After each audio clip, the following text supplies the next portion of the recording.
Hi Facebook. It's Sunday. I'm Shauna. I can't hold the phone properly. I haven't done a video in a wee while, but I thought I'd go back to doing one today. I've been getting a wee bit of stick this last wee while, so I just thought I'd answer some of those things. But the first thing I want to do is go back to March 2020, and I just want to state a fact that was stated then and hasn't changed to this day. And it is from gov.uk website if anybody wants to check it out, but I'm going to read it out word for word, which I don't normally do, but I am going to in this one. So, as of the 19th of March 2020, COVID-19 is no longer considered to be a high consequence infectious disease in the UK. The Four Nations Public Health HCID group made an interim recommendation in January 2020 to classify COVID-19 as a HCID. This was based on consideration of the UK HCID criteria about the virus and the disease with information available during the early stages of the outbreak. Now that more is known about COVID-19, the public health bodies in the UK have reviewed the most up-to-date information about COVID-19 against the UK HCID criteria. They have determined that several features have now changed. In particular, more information is available about mortality rates, low overall, and there is now greater clinical awareness and a specific and sensitive laboratory test, the availability of which continues to increase. Now, there's a wee bit more to that statement, but the bottom line is it says COVID-19 is not a high consequence infectious disease. Now, that's nothing to do with the contagion element of it. Yes, it spreads, that's okay, same way a cold spreads or a cough spreads or whatever. But they have acknowledged since the 19th of March that it is not of high consequence. Therefore, if you get it, you'll be grand, basically. Aside from that, the CDC this week have quietly updated the COVID numbers to admit that only 6% of the 153,504 deaths, now this is in the States, recorded actually died from COVID.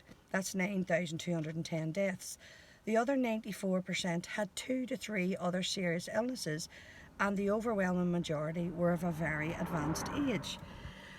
Now again, these kind of stats are being slipped out on page 6 and page 7 of the papers or wherever they're going to, but people are still focusing on the original scare stories where hundreds of thousands of people are going to die and everybody's going to die who gets this. But that one statement from the British government on the 19th of March has not been changed on their website. The stance remains, this is not a high consequence infectious disease. So see, when this all comes out and unravels, which it will eventually, they're going to be able to say, well, we told you at the start that this wasn't a high consequence infectious disease. Aside from that, all the other regulations and impositions and things that are happening to us are the response. They are not the disease. The disease itself is low consequence. Anyway, we'll put that to one side. Other things that are happening at the minute, people are starting to get loud, which is good. I don't know if any of you seen the videos from yesterday in London. Massive response, thousands and thousands of people out, and some very good information being shared there.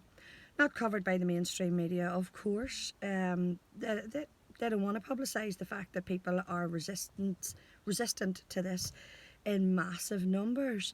They want people like me to be thinking that, oh, you're the only one who thinks that way. I know I'm not. I have numerous friends and contacts who are of the same opinion as me. But whether we're right or whether we're wrong, the reality is we're entitled to our opinion and we're basing it on the evidence that is being presented in front of us. You don't get to tell us we're wrong because nobody knows the absolute truth here. Lord knows if we'll ever find out the absolute truth. But in the midst of all the London protest, there was this one girl, an NHS worker, who very bravely uploaded a video about her certificate that she had been presented with through work. Now, as you know, I'm a midwife. I've been with the NHS since 2004. I don't speak for them, I speak for me, Shauna. And I am ashamed of what is happening within the NHS at the minute.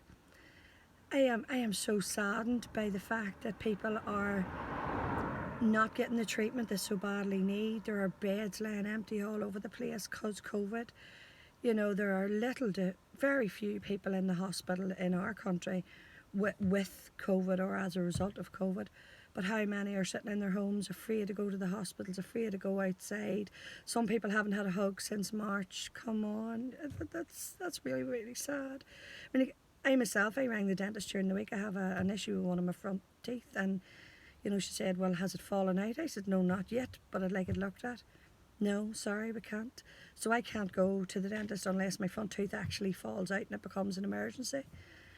The receptionist herself told me they've done very little since March. You know, what a waste. These are people's livelihoods. Dentists need their money the same as any of the rest of us, you know, but they're not going to be getting paid when people aren't able to use their service. It's so sad. You know, people have diagnostic treatments totally postponed. People's review appointments are way months behind schedule. People are dying because of the response. We have to keep loud. We have to get louder.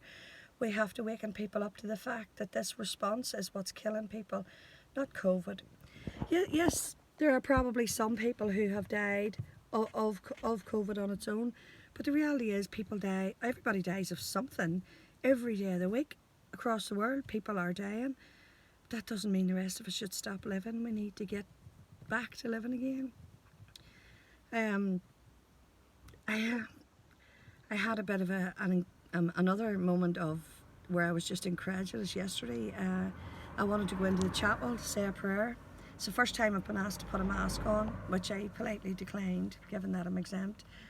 And I went in to say a prayer and had a discussion then with the lady who was in the chapel, who was of a different opinion than myself, and that's fine.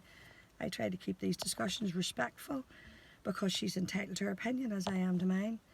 So here I am standing in the house of God, and we were having this discussion, and it got to the point where she said to me, "I suppose you think God's going to save you?" And I said, "Well, yeah, why not?"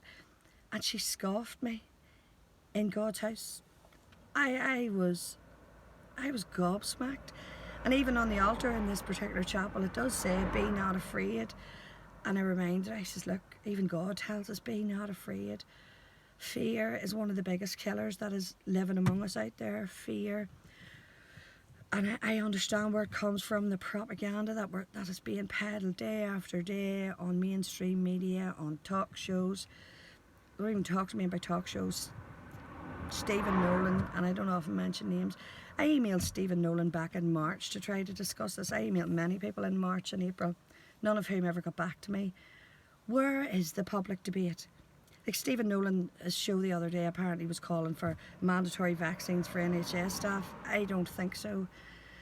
But why isn't he having people from the other side on his show? Let's all sit down and talk about this. I have asked, you know, I have many people who are happy to publicly debate this. Never mind keyboard warriors. Everybody can be very nasty and throw out hateful comments on a keyboard. Let's all sit down in a room, one table and another table, and let's sit and talk about this. Let's debunk some of the myths. Let's debunk some of the narrative, person to person, instead of ranting on social media and being horrible to people that you've known for maybe 30 years. There's no need. I haven't been horrible to anybody. And if anybody feels I've been horrible to them, I apologise, because that's not my thing. I think we can respectfully debate this. So I'm going to just finish on that. I'm saying it again. There are many people happy to sit down and talk about this openly. If anybody from the other side wants to come along, take part in a public, respectful, town halls type debate, we can get it organised. Please let me know if you're interested. Have a lovely Sunday. Take care. God bless.